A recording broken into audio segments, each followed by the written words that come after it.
Asteroid of fear.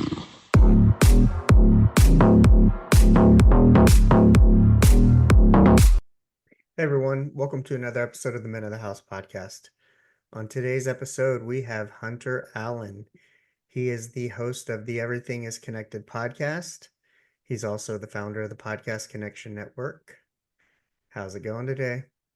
Good, man. Good. How are you? Not bad. Not bad. It's Friday. It is Friday. Yeah. It's been a weird kind of week, so a little I, odd.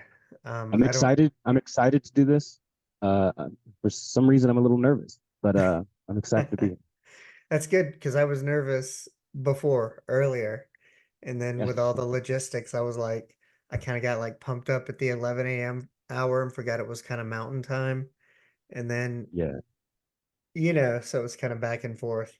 Yeah. But we're But here. We're I here. think that kind of passed through, allowed my nervousness to subside a little bit. But for the audience, let's start by getting a little bit about your background and kind of how we came to be in front of each other. Let's start with your upbringing and whatnot, because I think it's going to be important for the audience to hear how your upbringing probably shaped a lot of who you are today and where you are, Uh, or maybe who you yeah. were and why you wanted to change that. Yeah. Yeah. So, my upbringing definitely did shape who I am. I come from a broken home, and there was a lot of abuse and trauma, and um, I was physically abused by my mother's husband. He, you know, he didn't really care for me much because I wasn't his. And from the age of I've known him my whole life as my father. However, I never called him dad. It was always hey or sir, you know. Um, uh, he he did a lot. There was a lot of things that he did to me that I wouldn't wish upon anybody. Like so I have a lot of scars on my body, right? And it's because well, just we'll just jump right into it, I guess. I was 8 years old, and I was playing in the living room with my brother, which is his oldest son, and he told me to quit running in the house, or I was going to go through the glass door. I didn't know he meant he was going to put me through the glass door. Oh, So, um, like I kept running and playing, and he grabbed me and threw me through the glass door. And instead of taking me to the hospital, he set me in a bathtub, poured alcohol on me, and was pulling the pieces of glass out of my body. And I have scars all over my face, my back, my arms, my hands, everywhere. And I live with those to this day, right? Um, like the scar on my nose is a big one. People ask me that all the time, like, where'd you get that scar? And I'm like, the first thing I think of is the Joker, actually. Let me tell you how I got these scars, on Batman. But um, like I had a very, very rough upbringing. And my when I was 12, when I was 12, this was kind of the make or break thing for me. Like at the time, so my my mother and her husband got into a fight, and she was pregnant with my youngest sister, and I heard it, and he pushed my mother over the couch. And in her defense, like I went and grabbed a pan, and I stood in front of her and said, "Leave my mom alone." And he just kind of laughed, grabbed the pan, and smacked me in the face with it. And then I had a grill before grills were cool. Like I had silver teeth before it was a thing, you know. So, but luckily they were my baby teeth, right? Uh, and so he kicked us out of the house because of that, because I insulted him. So he kicked us out of the house. It was me, my pregnant mother, and then my other two siblings at the time. So there was 4 kids and my mom. We found a women's shelter and we stayed there for a while. And I got us kicked out of the women's shelter because I got into a fight over a damn Pokemon game. And I was 12 years old, right? I'm a kid. So I got us kicked out of that homeless shelter, or the women's shelter. And my mom then took me to a Circle K and said, call someone who can take care of you because I can't anymore. And then she drove off. Now, as a child, I thought for sure she's coming back. And as I'm watching that blue Suburban drive away, I realized she wasn't coming back. And so, like, she gave me a quarter because at the time there was payphones around. So I called the only person I knew, and that was my grandparents here in Utah. So I called my grandparents.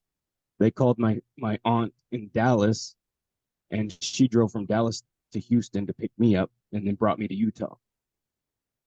Now, I was very angry at my mother because I felt at the time she had chosen her husband over her oldest kid, right? The one she said would always be her baby. So I hated my mother very much for a long time. And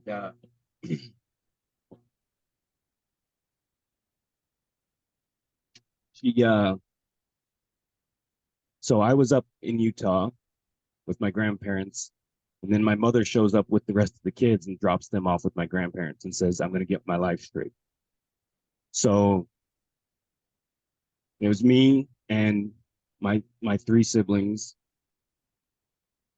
No, sorry, 4 siblings now. And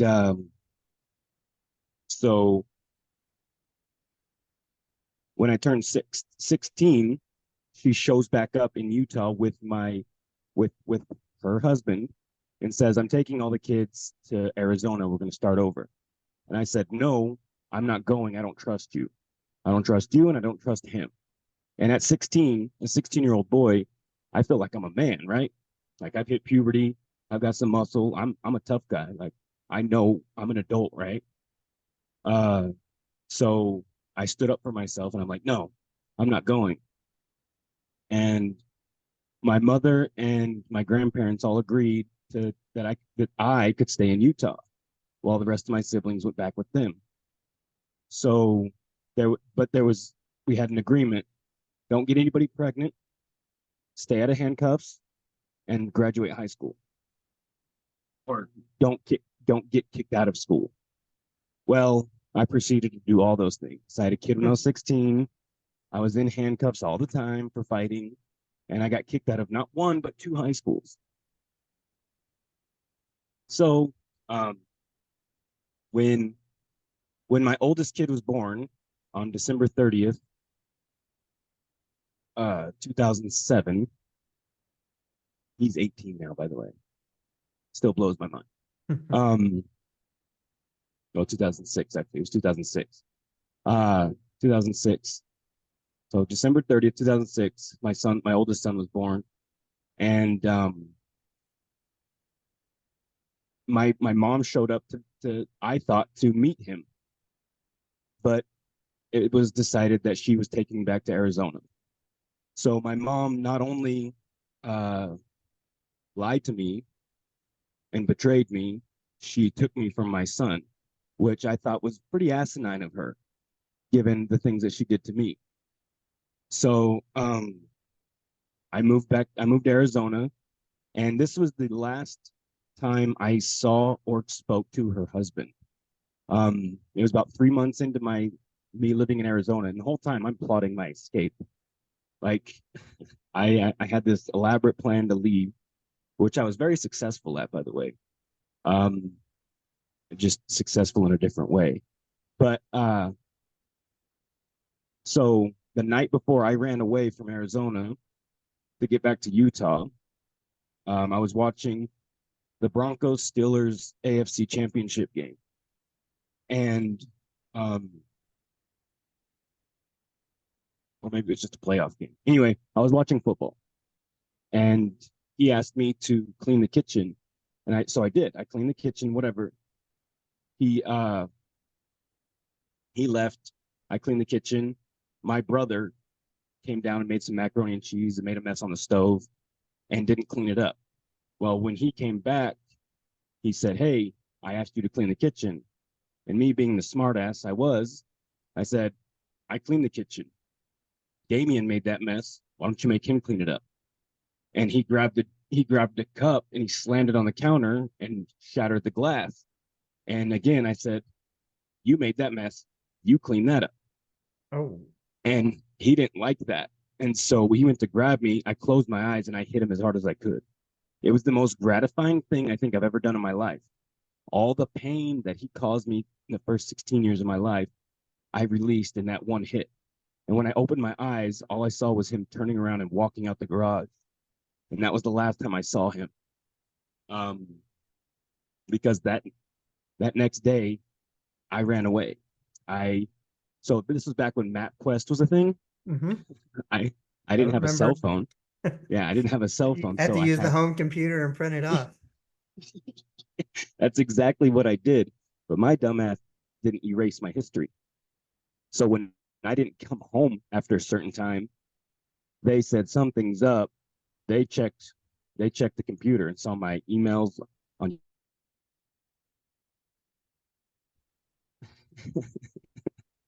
but it was they checked my email history and read all the emails between me and Wes. And my plan was to catch a Greyhound bus, so to skate from Queen Creek to Mesa, catch the Greyhound, and then I'd be in Utah the next morning. Well, I missed the bus in Mesa, so I had to sleep behind a McDonald's dumpster, and I ended up getting jumped. I got beat up and robbed. And so I missed the bus, right? So I had to buy a new ticket for the next morning.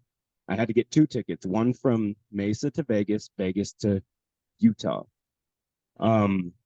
So when they beat me up and robbed me, they took one of my tickets, the ticket from Vegas to Utah, and I didn't have anything but my skateboard anymore. Like they took all my clothes, they took everything from me. I was just this 16-year-old kid, and I got beat up by two grown-ass men, and they took everything but one of my tickets. So I said, "Well, I'm already in this. I'm gonna get to Vegas, and I'll figure out how to get from Vegas to Utah." And so all I had was my skateboard, right? And no money, nothing, no phone. And so when I get to Vegas, um,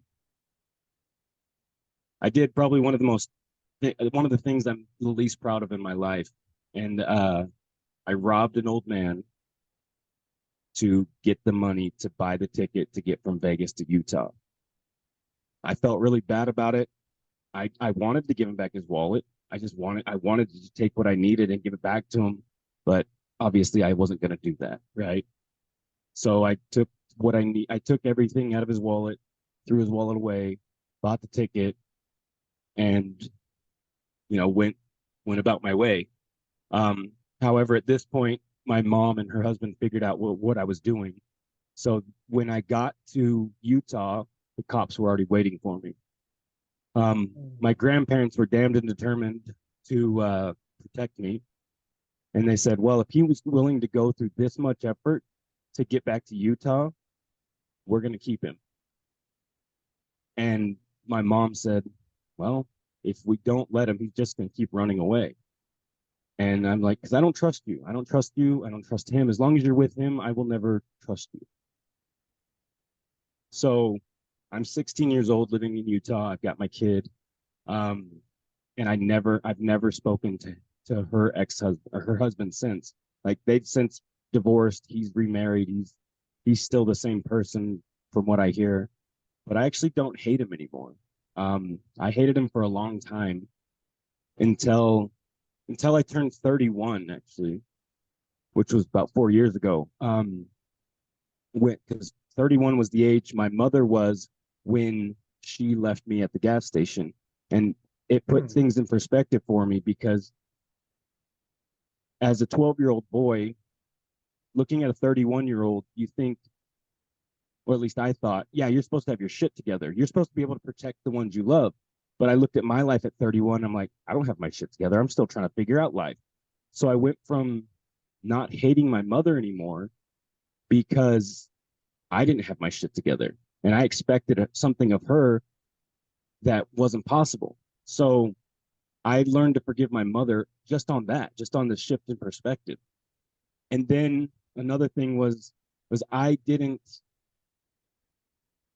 went from feeling abandoned most of my life to realizing that my mother didn't abandon me. She did the best she could with what she had, and she saved my life by sending me off. Now, could she have done it a different way? Sure. But again, she did what she could with what she had. She knew I was capable of figuring it out, even at 12 years old.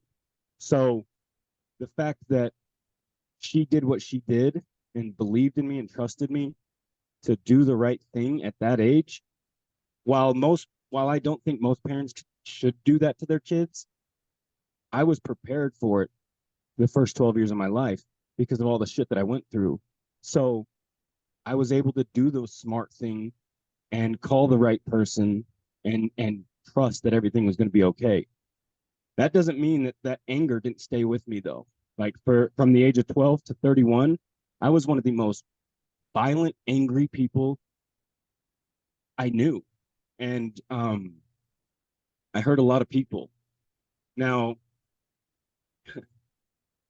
um, it's always better to be a warrior in a garden than a gardener in a war, right?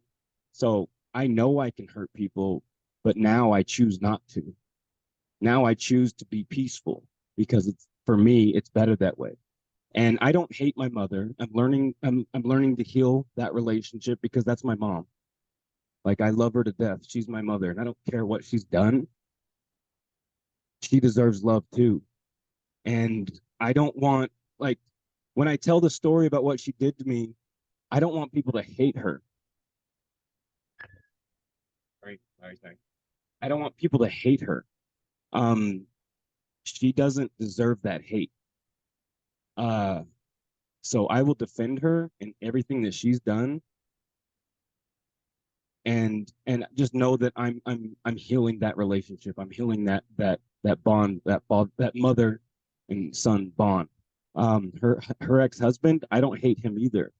I don't have any room in my heart for hate. And the thing that caused me to let that go was when someone told me holding on to what he did to me gives him control over me. And I said, oh, hell no. Nope. Nobody has control over what Hunter does. I do what I want. So I realized that the only way to uh, the only way to remove that control was to let go of that hate for him. I don't want to like hang out with him. We're not going to go catch a baseball game and eat some popcorn. Right. But I don't want to take him to the desert and bury him anymore. You know. Yeah. So like, um, which then led me to the healing, right? So I had a friend who knew my story, and he tricked me into going to a men's group and share my story with a group of men. At first, I was pissed. So I'm like, bro, you just said this was the hangout. And he kind of forced me into it. So I was scared and angry, and I just didn't know what to do. But I closed my eyes and I just told my story. And at the end, a guy came up to me. His name's Kurt. We're still friends to this day. He hugged me and said, "You just saved my life. Thank you." I'd never met this man before that moment. And that's when I knew I had because I felt better afterwards. We all had a cry. I felt better. And I don't know many people that feel worse after they cry, right?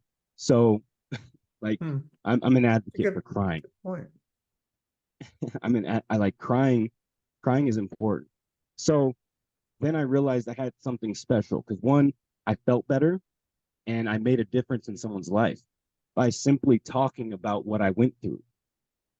So then I found TikTok, and I've been on TikTok for 3 years, which is where you and I met, right? Right. Um, and so I found TikTok and I started talking about the things that I went through. It was hard. It was scary, but more and more people started listening, and I was making a difference. And now I'm reminded every day that I'm making a difference in a lot of places, and sometimes I will never. There'll be times where I'm making a difference in places I never even knew, right? Um, and I'm not trying to toot my own horn. However, people come into my life and they say, "Thank you, your videos make a world of difference," or "I listen to your podcast and I have a whole new perspective on life." And that to me is very important, because I have this fear of being forgotten, and I the only way I feel like I won't be forgotten is if I make a significant difference in the world, significant enough difference in the world where the name Hunter Allen will live on well past my physical life, right? And I want my kids to be proud of me, and be proud of their father, or to be like, yo, that's my dad. My dad did that, right? So I think it's a win-win. Like, I do something significant enough to where I won't be forgotten and I change the world. What's wrong with that, right? Well, where does that drive come Um, from? the fear. It's fear driven. Well, but I It's mean, so let's take a couple steps back. You, when you were able to stay with your grandparents and they were like, if he's going to do this, if he's willing to go through that to stay here, you came back, you're 16, you're a new father. Did you get a job? Did you finish high school? What are I the did. pieces in between that kind of gave you this desire for not only significance for others and yourself, but also for your children? So I guess I did skip some parts because I wasn't married. Um uh so I did have a job. I actually did finish high school. I got kicked out of two high schools, but I just did a couple credits in the local college Mm-hmm. and I graduated. Um, so I am a high school graduate after being kicked out of two schools. I didn't feel like college was a thing, but I was a poor father. I didn't know what being a father looked like as a 16-year-old. Um, Well, and the example you had, obviously, too. right, right, and that example actually, I think that's a great segue. That example was exactly what I became in my marriage, because I ended up getting married to another woman separate of, not, it wasn't my son's mother, but I got married and I had two more kids, and I thought that I had won at life, right? So I stopped trying. Um, but I became exactly what he was, minus the physical abuse. I focused so much on that, like not being physically abusive, but I was just as mentally and emotionally abusive.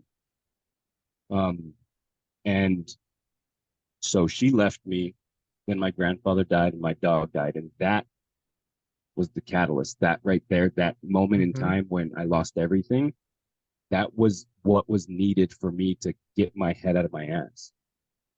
I had two choices at that point: kill myself or change. But that fear that my children would grow up with a man like I did kept me alive, right? So um it's at first it was for my children, but then it stopped. The more I started learning, the less it became about my kids and the more it became about me. Right. I learned that I'm my number one priority. I learned that I get to be the person that loves me the most. And that's what I preach. That's what I stress so much for people, learning to love yourself, because that that's the safest love in my opinion. And everything you need is already within you. And once you go within, you'll never be without. And I believe that wholeheartedly because I've lived it. I don't trust people, right? Um, and I've recently learned that I'd rather give my body than my heart, because of the pain that people can cause my heart. So, but that's a whole nother conversation for a whole nother time. But it's something that Amber and I are talking about currently. I don't like the conversation, but it is what it is. So losing everything that I loved was the catalyst. That was what was necessary for me. That was kind of the the pivotal moment in my life where it was either kill myself or change. Um, and I actually talked about this last night. My grandfather dying, because he was my biggest cheerleader. He was the one that always believed in me, no matter how big of a fuck up I was. Like, and and I don't feel like I ever thanked him. But however, I know that he's proud of me. I know he's proud of me. He's proud of the man that I am. Am I perfect? Hell no. But perfection's boring anyway. Mhm. Like, I don't feel like I feel like the things that we go through in our life are for a purpose, and life is a roller coaster. Enjoy that roller coaster. Like right now, I'm so happy with my life. I love everything that's going on in my life, and everything's kind of falling together because of all the hard work that I've put in. Am I perfect in every area? No, no, I'm not. I'm lacking. I'm struggling in a few areas in life, but that's okay, right? Like I'm where I'm at, and I'm enjoying where I'm at. I'm living in this moment. I'm building towards a future, yes. I have goals, and I see them, and I can almost taste them. Like I'm going for those goals, but I'm also living in the moment and enjoying right now. Um, but I share my story with people because it's important for people to know that they're not alone. And while I'm a firm believer to look in yourself for that power and that strength, I do understand on some level the connection with people, because a lot of people are scared being alone. For me, being alone was the best thing to ever happen for me. But I understand that not everybody's the same, you know. So I Yeah. share because it's important. Yeah. As an only child, it's almost like I need to be alone sometimes. I get a little crazy if I don't get it. But how when all those things happen and you realize that you needed self-love, how did you how did you learn to practice it, self-love, self-care? Did you start reading books? Did you research? Well, that's a great question. I didn't really know what I was doing, right? Um, I started so the first thing I did was look in the mirror and started. So my buddy, we're friends now, but at the time I was just doing work for him. I was at his house and I was fixing his sliding door because I was a handyman part time, like just trying to make some extra money. And I went to his house to fix his sliding door. Like there was, there was ice built up in it, and so it knocked off the tracks. And he just needed somebody to fix it. And as I was fixing it, we were talking, and he goes, like he saw how angry I was. He could just feel my energy, and he was just like, you know, you deserve love. And I was so fucking mad at him for saying that. I left. I left the job. Didn't finish, left my tools, just left. I started crying because I knew he was right. Um, but at the same time, I was happy because I was searching for something. I just didn't know what or where to look. And that happened. That was a trigger for me. And that was something that I was like, okay, I'm in the right place, because now people are starting to say stuff that they're starting to put words to feelings that I had. Right. And so I started affirmations. Like I looked on YouTube because I was too proud to go to other people for help. Right. So I started going to YouTube and like YouTube University, baby, that's the best place. Yeah. But and I started doing affirmations, and now like I am a powerful, passionate, loving, forgiving, abundant man of light. I am happy. I am healthy. I'm whole. I am that I am. I say that every day, and I have for the last 5 years, every day. Sometimes I say it more than once. Um, it's actually a drinking game on TikTok for some people. Huh. Didn't know But that. yeah, yeah, it's kind of funny. But so like it started there. And then I learned to forgive myself. Forgiving myself was one of the best things I ever did. Telling myself that what happened to me wasn't my fault, but it is my responsibility to heal from what happened to me. Now, was that And through that, some of the men's groups, or did you learn yes, that or yeah. read? Well, the men's groups was kind of very much, well, was more so me sharing with them than them pouring into me. So that the men's groups was that. But like I went to a it's called Impact Training in Utah, and it's only in Utah. It's not a Mormon thing. It's not a religious thing, but it's like it's a spiritual thing. Um, that gave me a lot of the tools that I still use to this day. Forgiveness. Um, so The Little Soul in the Sun is a book that I read quite frequently. That book right there, like as you can see, I have a lot of books. The Little Soul in the Sun was one of the books that has made the most impact in my life, and that taught me that everybody is a gift, whether they bring joy or sadness. It's a gift because in order to experience who we are, we have to experience the opposite, and that's important for me. And so when people come into my life that are just pure assholes, Mhm. there's a reason why, right? And True. to love them anyway, because to see them as they really are. And because if I don't see them as who they really are, which is a being of light, then they will forget who they are.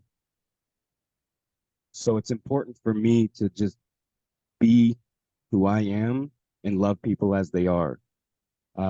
Sometimes my patience runs out with people, Hmm. but I'm not perfect, right?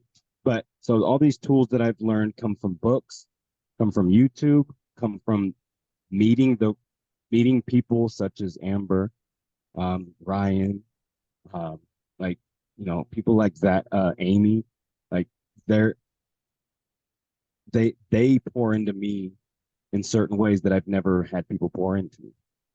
Um, and I respect that and I love that and I honor that. I'm allowing people in more, but before it was just like I'm going to do this myself because I don't trust people. So there was a lot of things that I did. I now every morning I take care of myself. I put Hunter first. I read, I journal, I meditate, I stretch, I work out, all before I even look at my phone. I take care of the number one priority, which is me. I'm number one. And there's nothing wrong with that. I don't think there's anything wrong with that. Yeah, yeah, I agree. It's a juggling act for sure. Um, Sometimes you gotta do it when you can. I know, like this morning, I woke up and went straight to the park for a walk just because it was the most opportune time while everybody was sleeping, and I got up early, and you just have to get it while you can sometimes. But that little 1 hour, hour 15 break of being able to listen to something motivating or think things out, think about what you're going to do all day is it's a super important time for me at least. Yeah. But Yeah. sometimes it I takes on many forms. Sometimes it's journaling, meditation, and binaural beats with a cup of coffee, and sometimes it's the park right away. love that. I love that. It took me a while to figure out my morning routine. Like I used to do it at nighttime. My morning routine used to be when I went to bed, but then I was too tired to do it because I was pouring into everybody else before myself. So I was like, fuck that. If I really want to make myself a priority, put me first, which I took literally and started doing that first thing in the morning.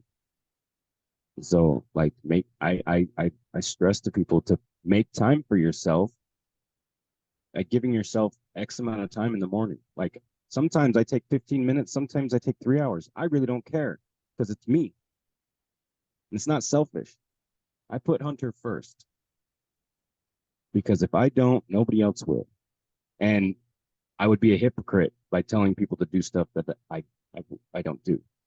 So I definitely practice what I preach, especially before I preach it. Yeah. So, at what Um, point were you comfortable enough with your level of forgiveness, self-love, and care that you were like, hey, you felt it at men's group that you had something, that you had a gift, that you were also getting relief as well as giving relief to others. At what point did you decide that you kind of wanted to do this maybe more full time, more like a job, whether it be through coaching, the podcast?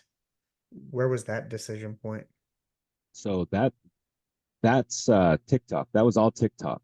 So I was actually a guest on a podcast that doesn't put out any more episodes. However, her podcast is still available to listen to.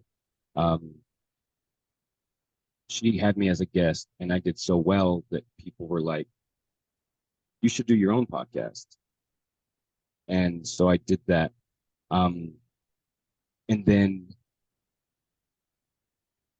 someone told me that I should be a coach on TikTok, and it kept coming up and coming up and coming up. And at that point, I was kind of falling out of love with selling vacations. So I was like, let's do this. Let's try this. So I spent 10 grand and I got a coaching cert. Um, did I overspend? Probably. Is it necessary to have a certification? No. Did I learn a lot? Yes. Has it paid off yet? No. Well, but But the value's in the experience and the learning and the process.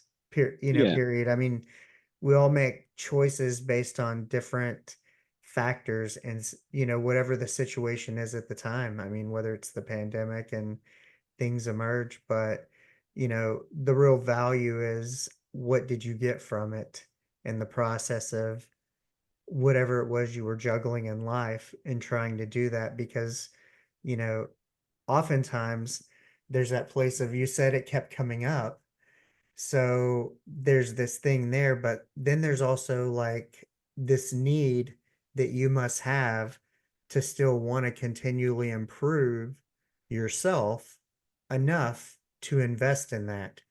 Not just the money, but the time it took. So, yeah, you know, so the value is in that. And you were at a point where, at the time you felt that was valuable.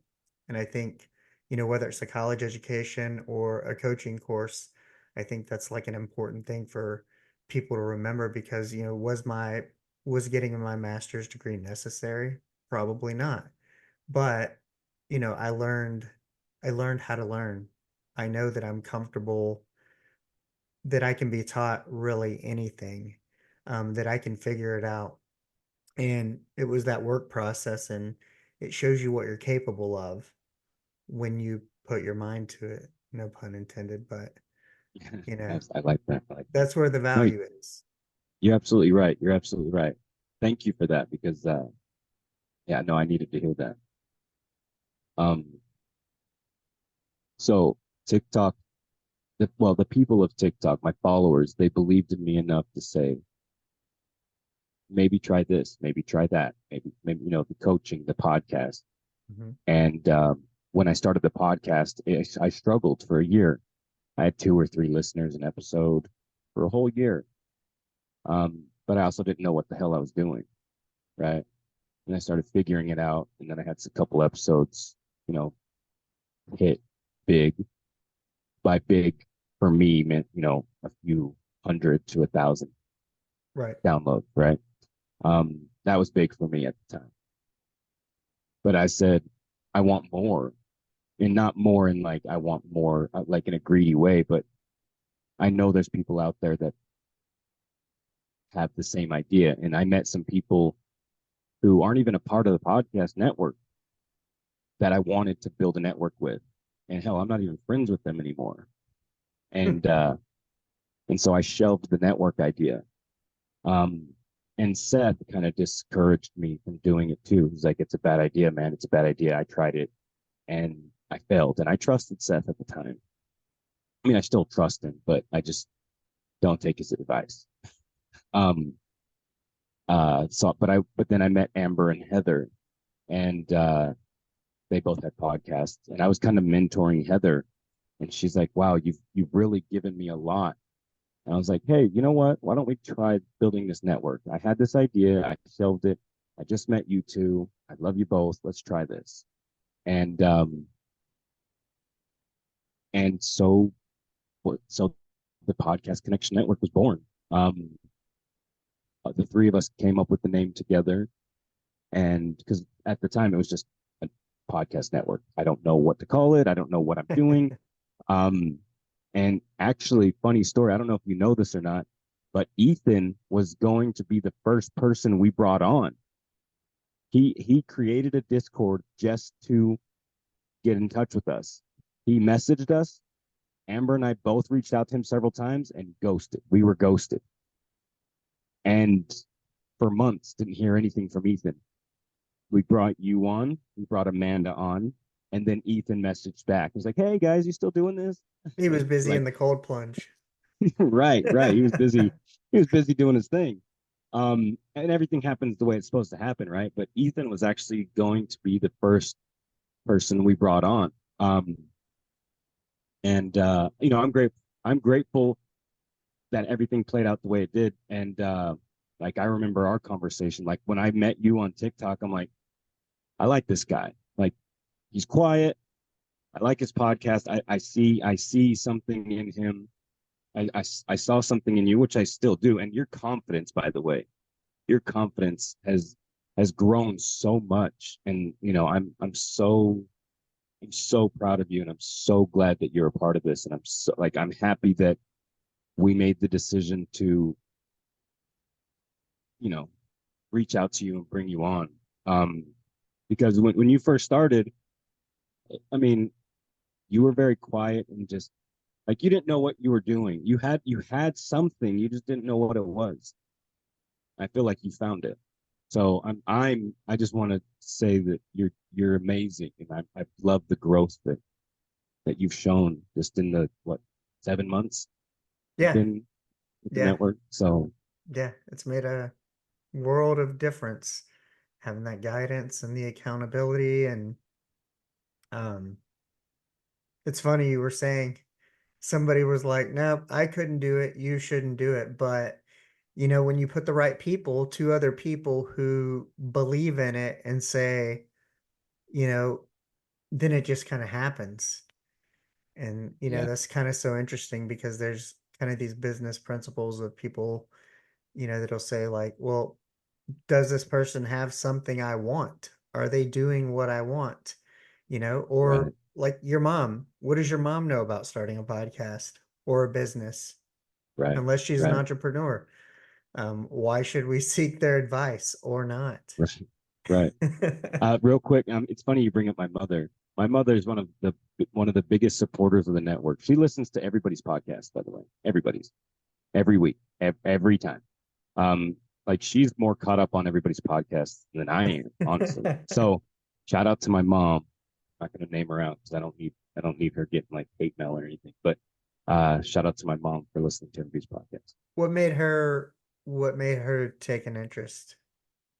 Kind of Well, well, I mean, where did you guys kind of get some mending in there between the so incidents?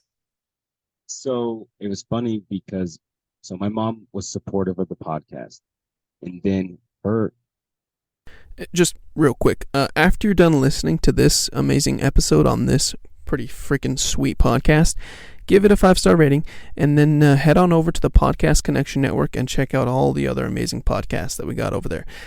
This is a plug. I got one too. It's called The Nonchalant Perfectionist. Check us all out. The link, you know where the link's going to be in the episode's description. her sorry, her ex-husband, he threatened to sue me for he threatened to sue me for defamation of character. And then she said, I need you to take the podcast down. So this would be the third time that she chose him over me, and they weren't even fucking married anymore. So I was like, oh hell no. Like I got pissed at my mother again, and I said, fuck you. So I stopped talking to her again because she brought that whole like chose a man over me one more time. Like for real? but then she apologized. She took everything back. She said, "I'm sorry. I do support you. I love you." And so now I don't know if she listens to everything just out of the the feel of obligation, or she actually enjoys listening. But um, like now I feel like we're back on that upward healing path. But mine and my mother's relationship is very much like a roller coaster, up and down, up and down. Um, but I will never give up on that love because she's my mother. Yeah, I think it's crazy too, though, that still worried about the man she's no longer married to. Like, Right. Yeah. I'm like, you know, well, especially honestly, if like, you're not his biological son, then I mean, right. it, you know, whatever I you think on do some should level be it made her whatever. I think on some level it made her feel bad because I was also talking about her, you know? And again, I share the things not to belittle or talk bad about my mother. Right. Well, but I So, and mean, I want to emphasize that for the audience because it can be mistaken as that yeah. Well, often. but the thing is I think regardless, being older than you, I mean, just the way parenting has evolved, the way the world has Right. evolved. What was okay when I was a kid would not be okay today. Um, Times were just different.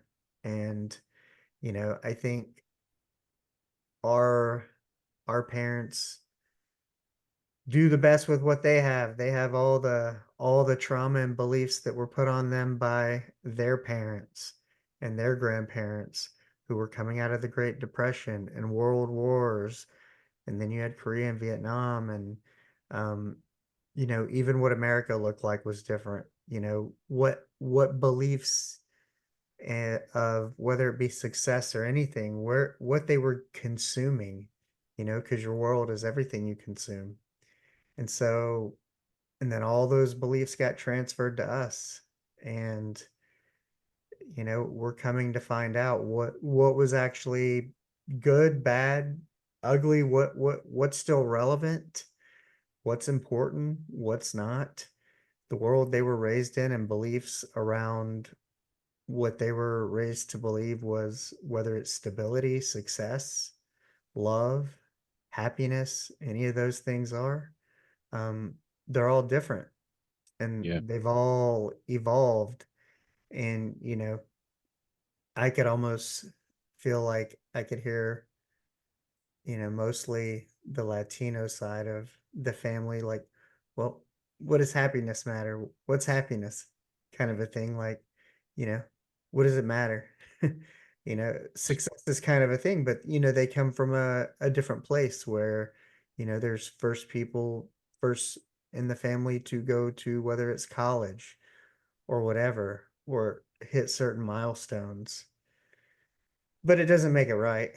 And just because one Right. can doesn't mean one should. And the world's changed into, you know, I think a more entrepreneurial type place. I think you're seeing more people go off and do their own thing because I think during COVID, people um, really gained a distrust for the system and anything that's Yeah. too big, be it corporations or anything I think that kind of stands for money in a way. It's funny you bring that up. It's funny you bring that up because, I feel like this country was built on entrepreneurship.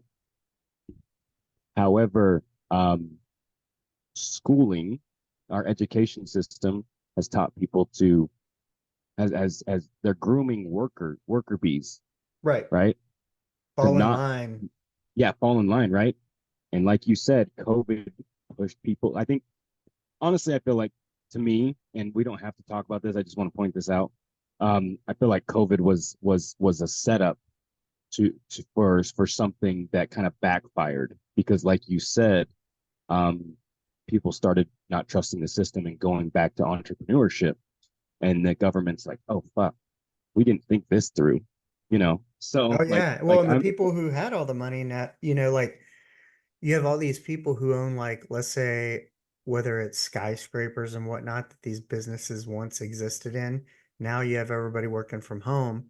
Then, you know, now they don't want to either renew their lease or the landlord wants them to renew their lease. And so then they're going to start making people come back to the office when they're fine just working from home.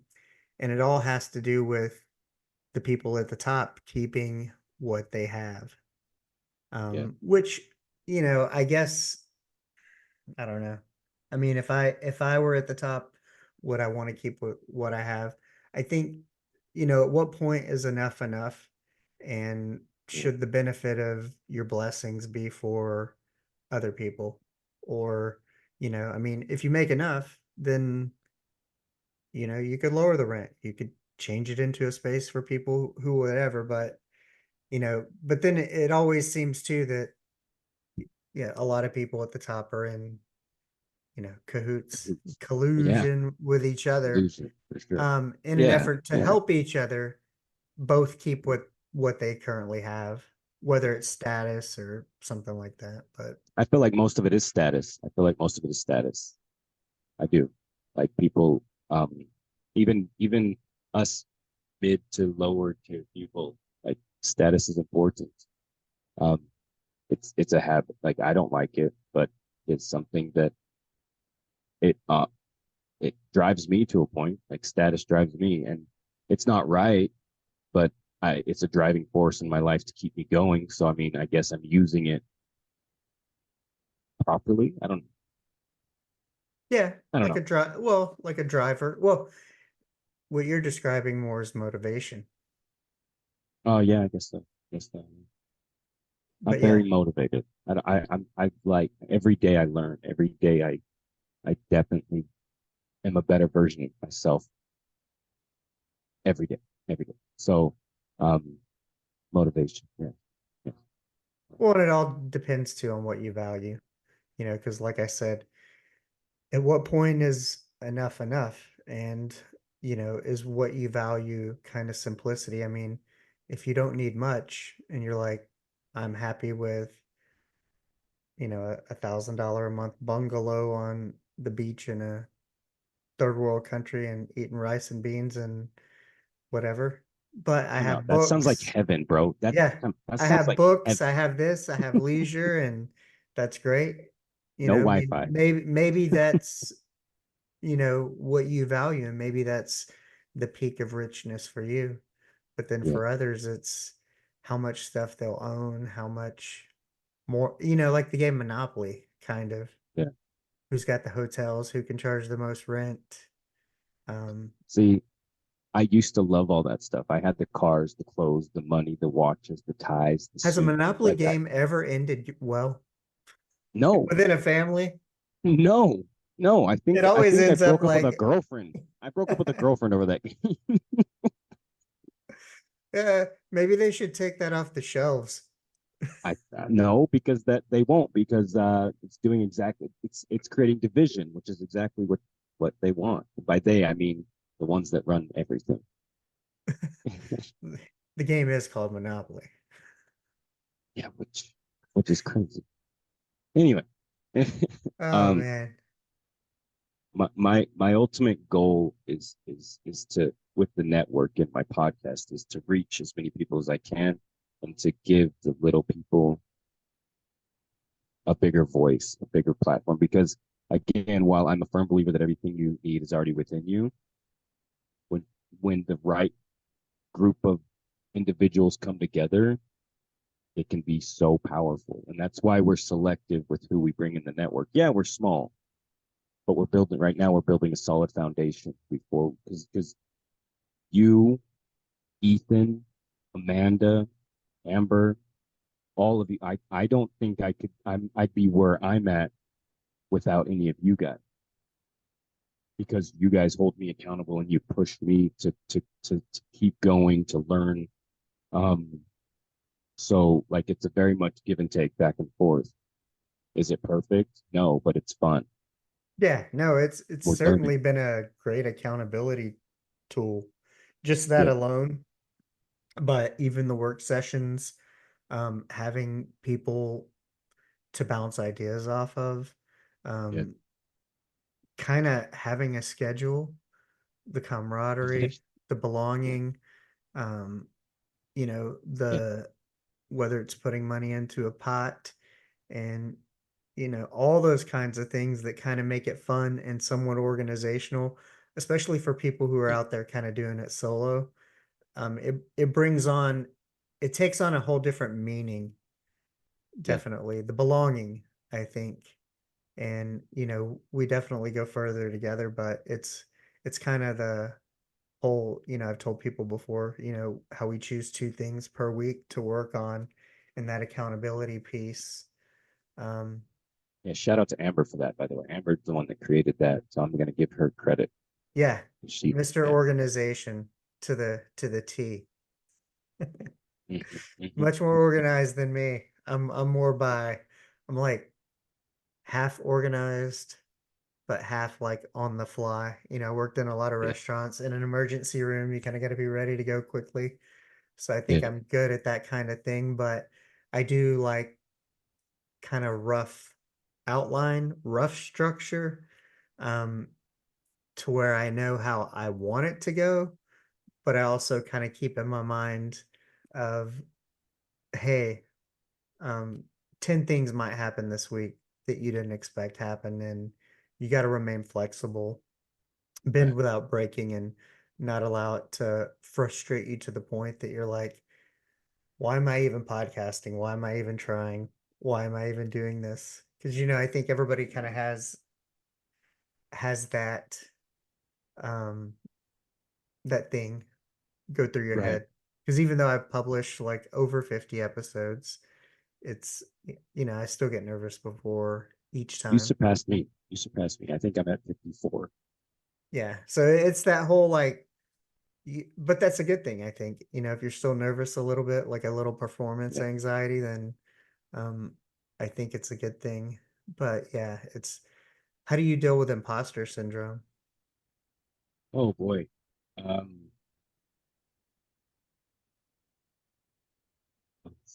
that's tough. Like so Especially because, imposter. with not only in the podcasting part, but then when you first became a coach and you're like, okay, believing in yourself enough to go, hey, what they're saying is true. I can offer some value. And then you start doing it and you're like, man, am I really doing this? People really pay me to do this. This feels For, weird. for me, it was um, uh, well, it went back to my affirmations. Like I had imposter syndrome, sure, like everybody else, but I believe in myself enough to know that, yo, bro, like you really are making a difference. You might not be reaching as many people as you want. And I think that's where the imposter syndrome came in. It's like, oh, people aren't listening to me, not doing anything. I'm not doing what I want to do. Maybe what I'm doing is fake. But then it's funny because I always seem to hear the right thing at the right time, especially at my lowest points. People would come up and say, hey, and it was little things like someone emailing me and saying, hey, I just want you to know I really appreciate what you do. Right? And you may not know this, but you did X, Y, and Z for me. So thank you. Those the my between my affirmations and other people's words, um, that was like, okay, I belong here. I belong here. But it all started with just believing in myself. Um, and I know that's it's easier said than done, but I feel like I had already put in the work many years ago with the affirmations, with telling myself that I am a powerful, passionate, loving, forgiving, abundant man of light. So believing in myself, even when I didn't want to. What about negative comments? Surely through TikTok and the podcast, you've received Oh some boy. unpleasantries. So how do you deal with that? And how do you, reaffirm yourself that you are the person you say you are and not let, somebody's distorted, skewed, minute view of you Um, knock you off your so game? I believe that we're all mirrors of each other. So when someone is saying those things about me, they're really talking about themselves. whatever you say bounces off me and sticks to you, 5-year-old shit, right? Like, I'm gonna use but that one on my wife. See how it works. uh, Maybe I'll try it I with didn't if say she it. says I I didn't love say you. it. If she says I love you, then it'll be cute. Right. Yeah. Don't Pick your so battles. yeah, pick your battles. Um, but hell, I'm not one to give marriage advice. I'm not even married. I fucked up the one marriage I had, so don't listen to me. Um, but no, when people come at me, and that's why I fill my cup up in the mornings, so I can deal with shit like that, right? Because I get a lot of hate because the biggest thing is you look the way you do, so there's no way you can talk the way you talk and it be real. Because people have a hard time believing that if you look good, you actually have a brain and a heart. Right. So for whatever reason, people believe that, and Maybe you don't fit a mold of a. I definitely don't fit a mold. Um, I'm very unique, which unique doesn't mean better. I just want to stress that. I'm no better than anybody. I just choose to be more open and vulnerable and talk about the hard things because they're necessary. Um, but I get a lot of hate because people think I'm an asshole for the way I talk. Um, like when someone says you made me mad, I didn't make you anything. That's a you problem, not a me thing. That's my biggest thing. Like I can't make you do anything, so don't put that on me, Ricky Bobby. Like like it's but the hate, I treat the hate with love because one, I don't have any room in my heart for hate anymore. I don't hate anybody or anything. I understand that everything's here for a reason. I and while some things frustrate me, some people will never see that because I don't want to give them that power that they want to dictate my emotions and how I respond, right? So if something does bother me, I I know how to handle that off screen in my own time, right? So nobody really knows if they do bother me because I don't show it. I have control over my emotions and how I respond rather than react. So with the hate comments, I treat them with love. Like I just say, hey, if there's something you want to talk about, I'm open to talk. And actually, going back to TikTok real quick, one of my biggest trolls when I first started, and a troll is someone who comes in and harasses you and just kind of like gets in your head a little bit, right? For those of you that don't know what a troll is. But she trolled me a lot until she realized what I was doing. And we're just talking about men's mental health. And she had lost her brother to suicide, or, you know, yeah. So she went from being a troll to my biggest supporter to then one of my closest friends. She actually passed away January. But she, it's important to really just treat people with love, regardless of how they treat you. I believe that because treating hate with hate only breeds more hate. Yeah. Somebody said, Treating well, you love, can't clean dirt with dirt. right. So I do my best to treat all the hate with love. Even if they try to destroy me, even if they really try to make me feel this big, they can't. I don't give them that power. And I learned that a long time ago when someone said, let it go, because you holding on to that gives them power over your emotions. It comes full circle. Everything that I went through as a child, right? Going back to holding on to that anger. All it did was screw up my life. So I don't give people that power anymore. I've had that practice. Now, what do you get from going the opposite way? What do you get from the people who write the words of encouragement? What does that do for you? How does that make you feel? And um, is that a big factor in offsetting some of the negativity? Um, it does offset some of the stuff that I think about myself. As far as like, am I doing enough? Um, because there are times when I'm like, my words are falling on deaf ears.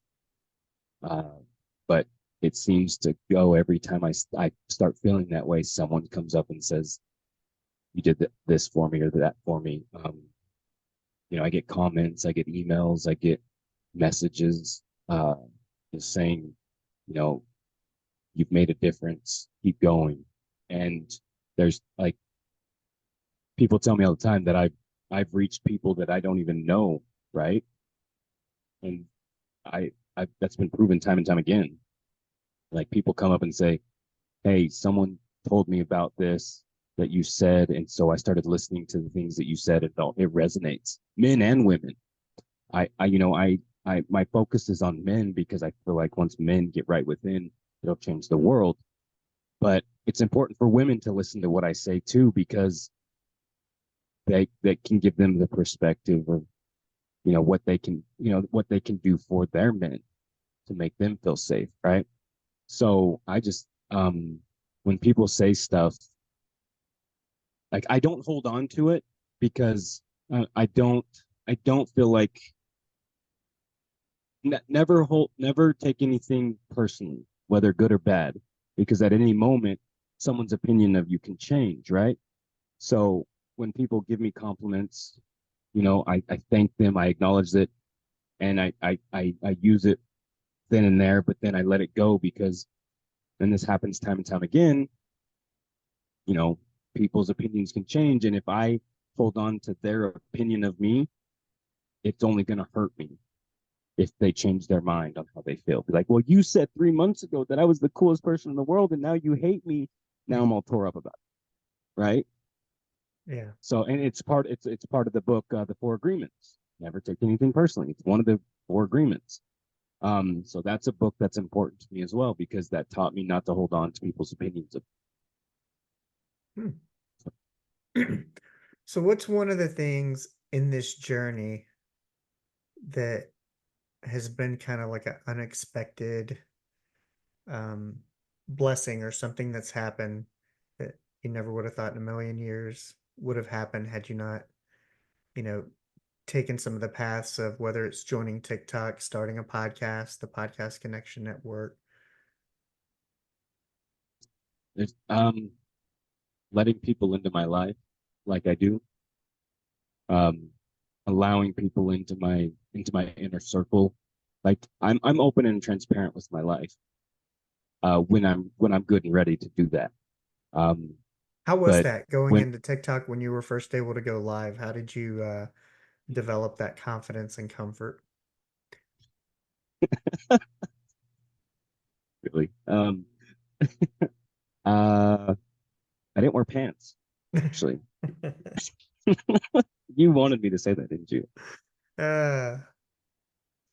uh, Developing that confidence. I heard something about like public speaking. Just when you're public speaking, thinking that just having it in your mind that you're not wearing pants will make you focus on something else. So I took that literally, and so I didn't wear pants on live for a long time. And now that it's a running joke. I mean, I wear pants and shorts now because I'm confident. I became confident with speaking. Um, I know I don't speak all that well because I have to stutter and I hesitate, all the things, but I'm learning. However, for the longest time, I didn't wear pants, and that actually made me feel comfortable talking to strangers. huh. Um, but I have to try that. oh, it's a lot of fun. It's really refreshing, especially when you sit outside and you just you know. Yeah, I was thinking depends on the material of the chair. Ooh, don't Uh, sit on anything hot. Ooh, burn butt. yeah,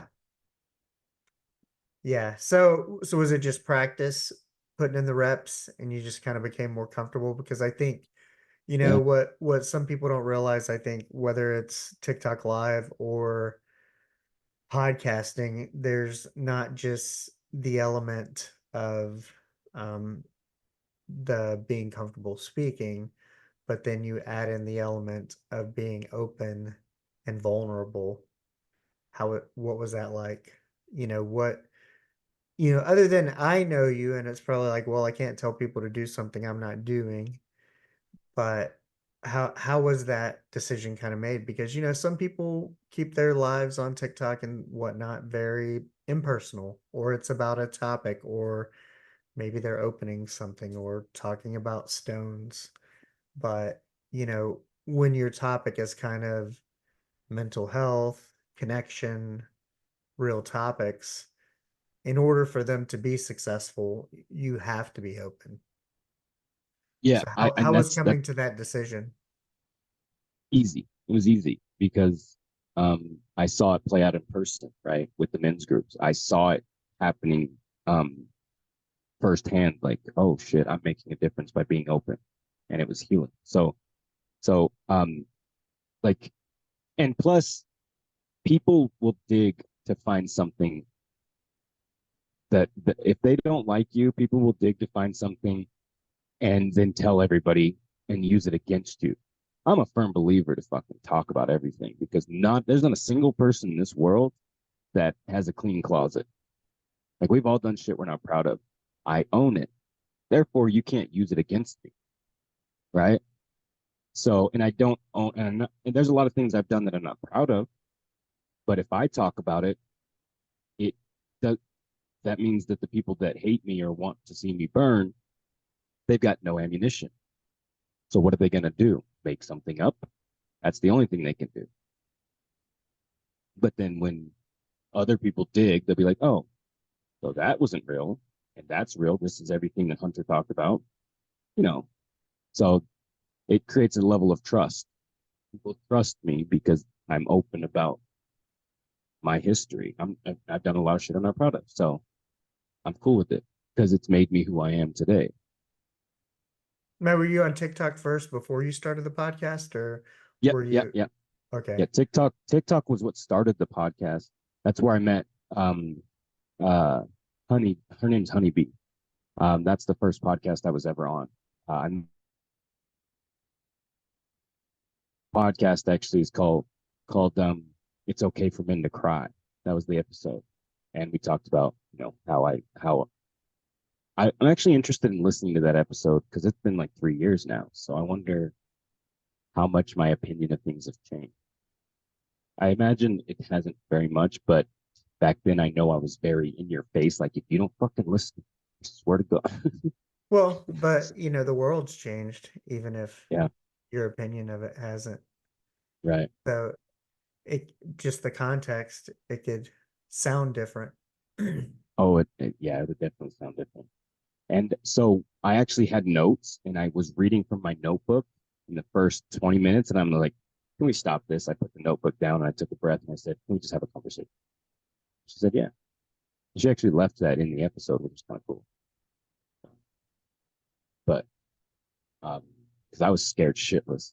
I was scared to talk. And I know it was just her and I, but I don't know. I got in my head about it for sure.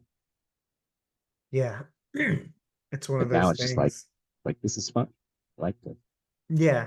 When you go to publish your first episode and you're like, oh boy, Oh, here we go. Did I've I say anything wrong? Who am I gonna piss off?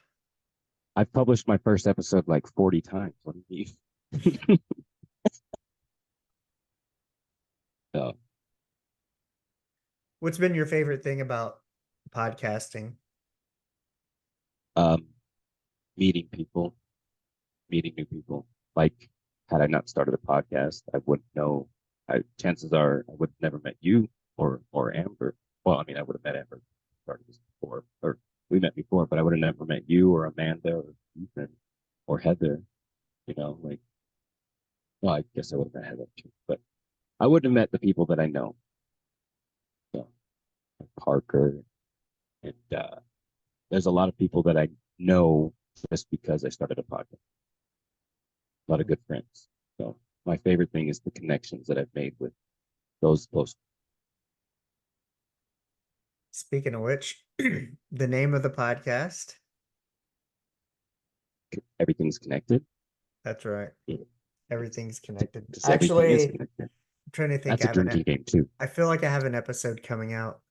Um, what is today? Friday. Right. The second. Well, Maybe it came out. And the guy actually says everything's connected. I might even Yeah. have it in one of the shorts coming out. I was Oh, I like, love that. as soon as he said that, I was like, oh yeah, that's definitely going in the shorts. Um, but what else do you have going besides the podcast? Like, where can people find you and some merch? Um, what all things do you have going on? Um, so I'm a certified coach, right? I have a workbook that actually popped off pretty well. It's a guide to finding purpose. It's just a 4-part book. It's like 22 pages. It's a workbook. People actually, what people have told me about it is they love how challenging it is. I ask questions in there that challenge their thinking, um, and it's supposed on some level it's supposed to piss you off because it makes you think, right? But so I've got a workbook, and you can find me on Facebook, Instagram, uh, TikTok, and all the link. I have a link tree. I was gonna say my link trees or my links are in the link tree in my bio, but it's TikTok. So, Yes, they uh, will be the his link tree, my link tree, and if nothing else, my link tree will take you to the Podcast Connection Network, which will take you to his, but yes, they'll all be in the show notes. yes. I'm all over the place. I'm all over the place. I'm very, very much. Um, LinkedIn, maybe a little. may, uh, we don't talk about Bruno, okay? Um, but I've got a lot of things going, and there's a lot of big things coming up for the network, for the podcast. I'm excited for the things coming up for us. So And what about Etsy? Etsy, oh yes, Etsy. Etsy, so you can find merch. I actually have a lot of uh podcast connection networks, podcast connection network merch, as Hmm. well as some of my own personal stuff. Like I write poetry and I put it um, on clothing and wall stuff, wall or hangable art. So Etsy is also in my link tree. And then also with the TikTok thing, you also do some poetry type stuff when they do TikTok competitions. And then I know, Yes, doesn't Ryan host some things that you've attended, whether it's yes. poetry? Yes, I Yeah. do share my poetry on social media. I so I have posted in the past, but I don't anymore. I'll share it live, but I won't post anything because if I'm trying to get published, so it devalues anything. Um, it devalues it if I have it published for too long. So I put it up for a little bit and I take it down. I'll share it though, from time to time, if just to get feedback. So, but I am trying to become a published author in that. Hmm. Something else to add to the list. Something else to add to the list. I got my fingers dipped in many things. So You almost have to, yeah, no, I feel like you do. I feel like that's correct. You almost have to but they're all kind of connected, connect it and yeah, because everything's everything's connected yes. always.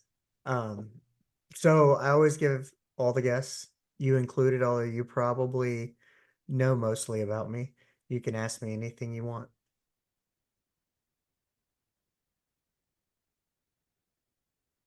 Let's see. I know you have a lot of property, right? Hmm. But what is your favorite thing to do on your property when no one's looking, like out in the woods or out there? No, nobody. You just by yourself. What's your favorite thing to do? Pee behind the shed. Ah, do you lift your leg up to pee, or do you just stand there like a normal person? I just stand there. I drop trowel like a 5-year-old all the way to the ankles, put my shirt under my chin with a tuck. You Yeah, know, bro. I live with all women, so you know, peeing behind the shed is sometimes a viable option. And if all That's the what's up, bro. bathrooms are taken, then nobody's around anyway. So Yeah. yeah, it's always my favorite thing to do. Sometimes I get yelled at, but it's kind of like I don't know what's wrong Okay, with but why peeing would out. you get? Yeah. What's wrong with peeing outside? Maybe it's uncivilized. I mean, it's not like you have a neighbor that like you can hear their toilet flush. So, Right. so Exactly. what's the problem? They're just jealous because they can't do it. Probably. If it makes me uncivilized, then so be it. But that's one of the great things about living in the middle of nowhere on Yeah, property. I mean, that's the essence of what you invest and pay for is that you kind do of what you want. freedom. Yeah, Freedom. That's what it is. Freedom to freedom. be outside, freedom to It's the little whatever it thing. is. Play The music little as thing. loud as you want. Um, anything. Nobody bothers you. Everybody kind of stays in their own lane. It's the best. Um, now I don't know how living in the mountains, I've often dreamt of that, but then you got bears. Living by the ocean, definitely be relaxing. I love the beach, but it comes with its own set of things depending if you pick a beach in a city or like my in-laws, their beach house is kind of secluded. It's pretty nice, but a lot of things don't work out there. So it doesn't make it an Yeah, all the time viable type of thing. So it's kind of like you have to pick your poison in between. And um, pick your this is paradise. Fuck, don't yes, pick your poison. Pick your there you go. paradise. And this is the paradise I'm currently at, I love that. that I enjoy. So I love yeah. the mountains. I do love the beach, but if I had to choose between mountain and beach, I'm taking the mountain. Hmm. I don't know. I've often mm, Hit the high ground, bro. I love them both. I I, love I, them I both. do. I love them both. The mountain, though, But the is ocean is much more relaxing. I mean, the mountains, you got black bears, jaguars, oh shit. probably panthers. Um, Cougars. get those everywhere. Uh, I mean, there's yeah, water up in the mountains. You just find a stream, right? You got water there. yeah. I don't know. I know it's not a. What's more It's not a, dangerous? What's more a shark. dangerous? A shark is more dangerous than. But But you don't have to be in the ocean. You get that option. Bears could go in people's houses in their yeah. backyards. Well, I don't have to outrun the bear. I just have to outrun whoever I'm with. So It's just a whole level of different, like, I guess like if you're in the heat, you worry about stepping on a snake when you take the trash out. I guess if you take the trash out in the mountains, you got to worry about is there going to be a bear at your trash can, is you know? I like the canyon is just on the other side of the freeway right here. Like Uh-huh. it's like a 3 minute walk. So now when I take out the garbage at night, I can be like, "Hello, bear." Now, do they have snakes in Utah? Oh yeah, bro. Got rattlers. Hmm, Oh yeah. This is a desert, man. I live in a desert. that I didn't know. Yeah, yeah, we got rattlers. We got the typical garden snakes. We got snakes. We got bears. We got cougars. Um, the cat kind of cougar, not the lady cougar. I mean, we got lady cougars too. Um, those would be fine if I walked outside and saw my backyard full of ladies, but maybe some shady. Uh, But yeah, no, we've got all sorts of wildlife out here. But you could fortunately, I've set never some come you in could set some direct cougar contact. traps. Just put a box of white wine on the patio.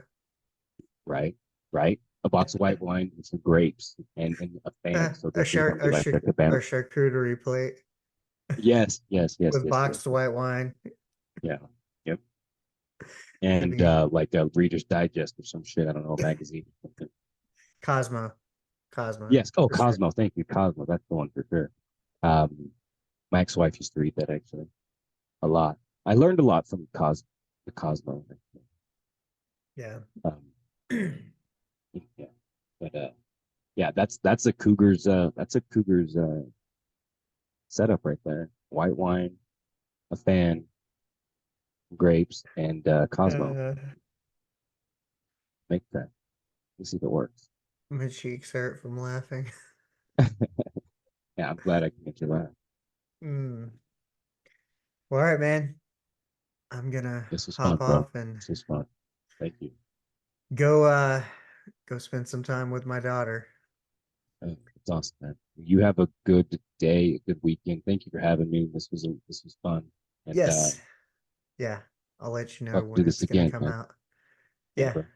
You get to learn all the stuff. I know the bits and pieces, but just like the audience, I get to be the audience too, and I get to find out. Now I don't have to piece the pieces together. I got the story. And Did you actually never hear? Have you never heard that? Was there a nope. lot of stuff that you didn't hear before? Mm-mm.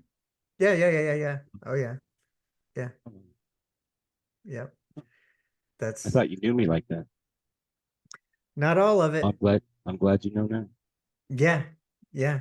And so on the second go round we can pick a topic and be on a Yeah, topic or a couple of topics or as we evolve, as the world yeah, evolves, we're going to have interesting changes coming up definitely. with the political landscape and everything. Not necessarily that I don't want to talk about that, but I'm Yeah, certain that it will produce interesting behaviors and outcomes in the world around us, even if we're not political, even if we care about loving one another or not necessarily dying on the sort of right or left sides, that um, yeah, it's going to drive yeah, behaviors and all kinds of stuff to go yeah. wonky on. Yeah, So, I think it'd be fun to talk about those things. And I yeah. think it'd be cool if me,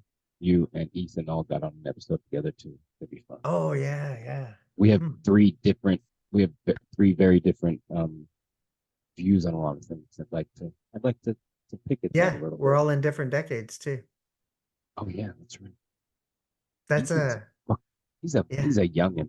yeah, that's perfect actually. I need to look Yeah, at the calendar and set that up. Be like, 40s, 30s, and 20s. Oh, shit. yeah, 3 decades worth of 3 decades of world views. Yeah, Yeah, that'd be that'd interesting. be fun. Sweet. I Well, love yeah, that. man, I appreciate it. I appreciate you. I appreciate everything that you do, and thanks for having me on, bro. Awesome, man. Well, I will talk to you later, sometime around the weekend. All right, man. Well, you've made it this far, which means you're probably a super fan of the show. That's amazing, and I really appreciate your support. To keep up with all the latest updates, make sure you're following the show on social media. You can find all the links in the bio. And if you've been enjoying the content, I'd be so grateful if you could take a minute and leave a review. It really helps us reach more people who might love the show as much as you do. Also, don't forget to tell one friend about the show as well. Word of mouth is the best way to help us grow. And if you're feeling extra generous, check out the link tree in the bio where you can find a link to donate. Every little bit helps me keep creating the content you love. Thanks for being an awesome superfan. I couldn't do it without you. Hey, Joe. Asteroid